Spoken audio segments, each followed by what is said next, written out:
बिस्मिल्लाहिर्रहमानिर्रहीम। अस्सलामु अलैकुम। आज का जो हमारा टॉपिक है, ये है origin of life, abiogenesis versus biogenesis. ये 2 थ्योरीज़ थीं, एक थी एबायोजेनेसिस और दूसरी थी बायोजेनेसिस। एबायोजेनेसिस का मतलब है कि जो लाइफ है, ये ओरिजिनेट हुई थी नॉन लिविंग चीज़ों से। जबकि बायोजेनेसिस का मतलब है कि life originate from only living things. देखते हैं कि किस तरह से ये दोनों थ्योरीज डेवलप हुई थी। सबसे पहले जो थ्योरी थी,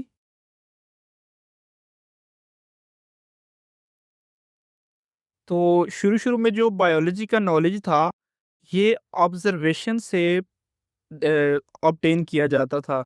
चीज़ों को, जानदारों को ऑब्ज़र्व किया जाता था, उसी से फिर थ्योरी और पोस्टुलेट्स बनाए जाते थे और हाइपोथेसिस बनाए जाते थे और फिर एक्सपेरिमेंट किए जाते थे। इसकी एग्ज़ाम्पल है एबायोजेनेसिस की, कि जब पौंड खुश्क हो जाते हैं तो उसमें कोई फ़िश या फ्रॉग नहीं होता। जब बारिश आती है तो उसके अंदर फ़िश और फ्रॉग आ जाते हैं। तो इसका मतलब ये था, जो शुरू-शुरू में साइंसदान थे, उन्होंने इसका मतलब ये लिया था कि जो फ़िश और फ्रॉग हैं, ये बारिश के पानी के साथ आए हैं।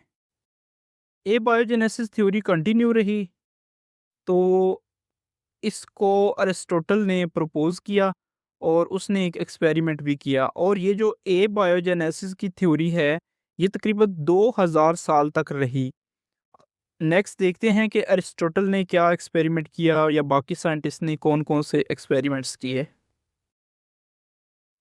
वैन हेलमोंट एक साइंटिस्ट था।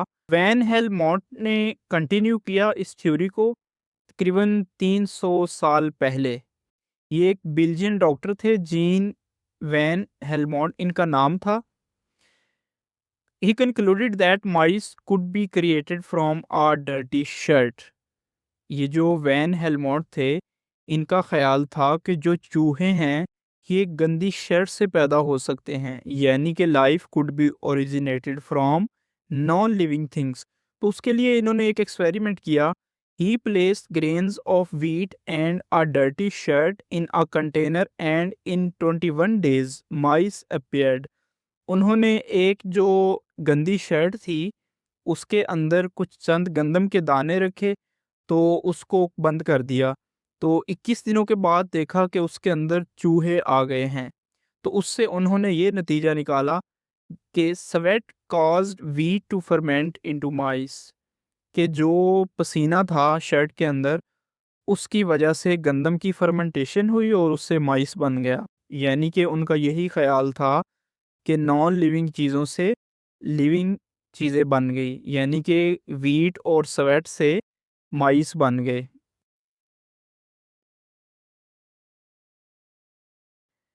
एक रेडी नाम के साइंटिस्ट थे, इन्होंने एक एक्सपेरिमेंट किया इन 1668।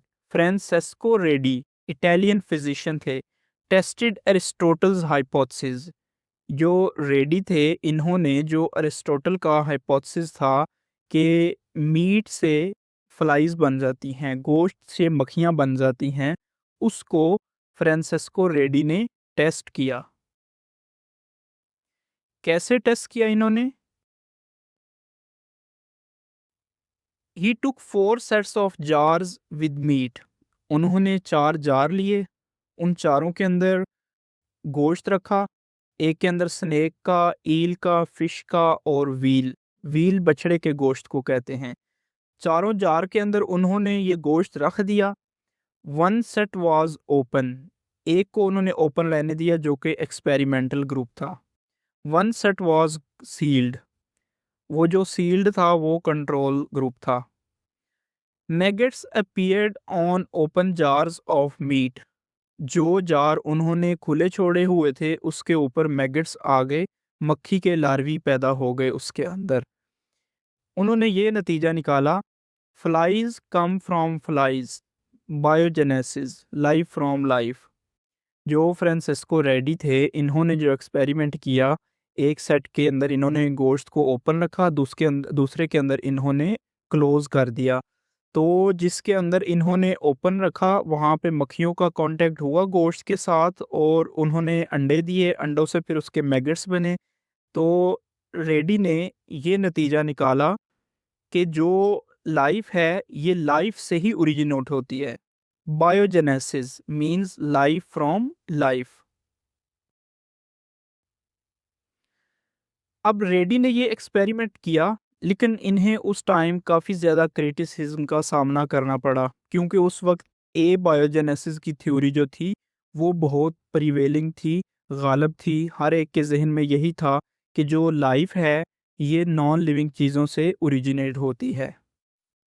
तो जो क्रिटिक्स थे उन्होंने कुछ पॉइंट रेज किए। उन्होंने एक तो ये कहा, no air in jar therefore life could not survive, कि जो जार बंद किए हुए थे उनके अंदर हवा नहीं थी, तो जिसकी वजह से वहाँ पे ज़िंदगी सर्वाइव ना कर सकी। क्योंकि जानदारों को सांस लेने के लिए हवा की, ऑक्सीजन की ज़रूरत होती है, तो वो जो जार बंद कर दिए गए थे उनके अंदर कोई एयर नहीं थी, तो जिसकी वजह से वहाँ पे लाइफ सर्वाइव नहीं कर सकी। Reddy repeated his experiment with a fine mesh wire, supported biogenesis again.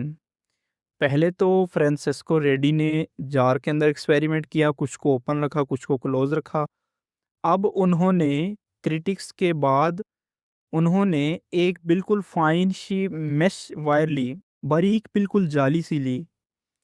तो उसके ऊपर भी क्रिटिक्स ने उनको ऑब्जेक्ट किया, उन्होंने एतराज़ किया। उसके बाद एक साइंटिस्ट थे जिनका नाम था जॉन निदेम। ये इंग्लिश बोटेनिस्ट थे। He re examined theory of abiogenesis. He observed meat broth left unsealed soon changed colour. जो निदम थे इन्होंने एक एक्सपेरिमेंट किया कि कुछ उन्होंने गोश्त की यखनी शोरबा वगैरह रखा, तो जिसको उन्होंने ओपन रखा था उसका कुछ ही अरसे के बाद रंग चेंज हो गया।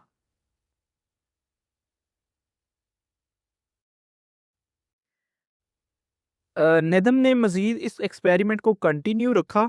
ही boiled flask of meat broth to kill microorganisms. उन्होंने पहले तो फ्लास्क को ओपन रखा था, लेकिन अब उन्होंने उसको बॉयल भी कर दिया। He left the flask unsealed. Flask soon become murky and full of microbes. उन्होंने जब उस ब्रॉथ को, जिसका ओपन रखने से कलर चेंज हो रहा था, अब उसको बॉयल किया। बॉयल करने के बाद भी उसका कलर चेंज हो रहा था और उसके अंदर जो माइक्रोब्स थे वो पैदा हो रहे थे। निदम ने यही कंक्लूजन निकाला कि life originates from non living things. Abiogenesis को ही निदम ने सपोर्ट किया। He sent many scientist down the wrong path. He took 4 sets of jars with meat. उन्होंने 4 जार लिए, उन चारों के अंदर गोश्त रखा। एक के अंदर स्नेक का, ईल का, फिश का और व्हील। व्हील बछड़े के गोश्त को कहते हैं।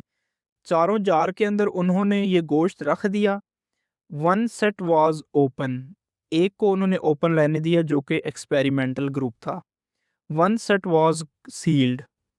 वो जो सील्ड था वो कंट्रोल ग्रुप था। Maggots appeared on open jars of meat. जो जार उन्होंने खुले छोड़े हुए थे उसके ऊपर मैगेट्स आ गए, मक्खी के लार्वी पैदा हो गए उसके अंदर। तो आखिर के ऊपर एक साइंटिस्ट थे, लुइस पैस्चर। इन्होंने एक एक्सपेरिमेंट किया। ही डिवेल्प्ड अ स्वैन नेक फ्लास्क। इन्होंने एक जो, जिस तरह कह लें कि एक स्वैन होती है, एक परिंदा होता है, लंबी सी उसकी गर्दन होती है जो आगे जाकर टर्न हो रही होती है, उसकी नेक की तरह की इन्होंने एक फ्लास्क बनाई। आगे हम देखते भी हैं। Pasture boiled broth, air could not enter, but microbes were trapped in curd flask. Broth remained clear. Biogenesis finally proven. अब जो पेस्टर ने एक्सपेरिमेंट किया, इसने जो गोश्त का ब्रोथ था उसको इन्होंने बॉयल किया और इस तरह की एक फ्लास्क डेवलप की जिसके अंदर हवा तो दाखिल नहीं हो सकती थी, मगर जो माइक्रोब्स थे, माइक्रो ऑर्गेनिजम्स थे, उसको इन्होंने उसकी जो नेक थी उसके अंदर ट्रैप कर लिया। But both remained clear, biogenesis finally proved.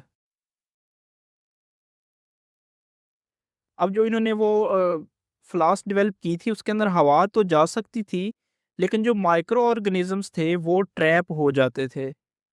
तो इसलिए इन्होंने ये कंक्लूजन निकाला कि बायोजेनेसिस ही सही थ्योरी है, कि लाइफ ओरिजिनेट्स फ्रॉम लाइफ। यहाँ पे इनका एक्सपेरिमेंट दिखाया गया है, सवैनक एक्सपेरिमेंट, जिसको उन्होंने बॉयल किया है और फिर उसको एयर को तो अलाउ किया है एंटर होने को, लेकिन माइक्रो ऑर्गेनिज्म जो हैं वो ट्रैप हो जाते थे इसकी ये जो टर्न नेक है इसके अंदर। तो फाइनली लुईस पैस्चर ने बायोजेनेसिस थ्योरी जो थी इसको एक्सपेरिमेंट के थ्रू प्रपोज किया था। Thanks for watching, stay connected for more videos. अल्लाह हाफिज़।